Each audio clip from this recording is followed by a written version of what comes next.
So this project, 19 Winters, 7 Springs, began not as a project per se. It sort of slowly, I guess, accumulated over time, which I think is in a way the best way. It's more organically driven by just a accumulation of experiences you have with people and places. And I sort of embraced the idea of winter and thinking about what it felt like to be in Buffalo in winter. That was 20 years ago, that first trip.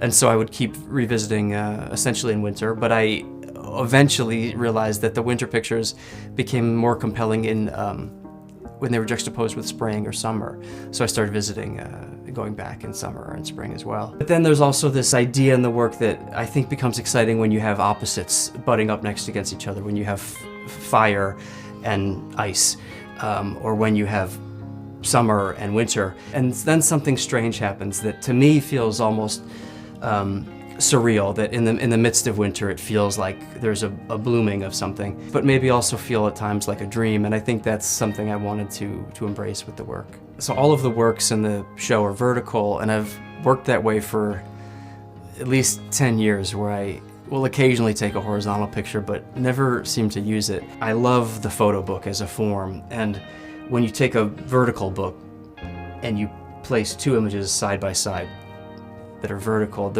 to me, that's the most beautiful form, and there's the tension and relationship between those two pictures. And as you flip pages, you change the relationships, and then there's a moment as you flip a page where, when the one page is vertical, you see two new images next to each other just for a split second before the page falls. The other thing I love about vertical images is that they decontextualize the thing or person, so that literally you have less of a setting. You have this sky and ground, but you don't have this sort of more documentary landscape setting around which the thing is sitting. And I like that because it forces the viewer to be more of an active reader of the image, so they don't understand where the thing is as clearly. And I want that. I don't want, say, to give away all the answers or to show. I want more to guide the viewer and let them determine what's happening in the image. I think over time the project evolved to just become more subjective, and so I embraced the idea that the vision of Buffalo was really specifically what interested me. And whether that was a specific person, a specific color palette, a specific type of light, and just owning that very many other people might see the city completely differently, and that was fine and exciting, that this was very much sort of the way that I felt the place to be.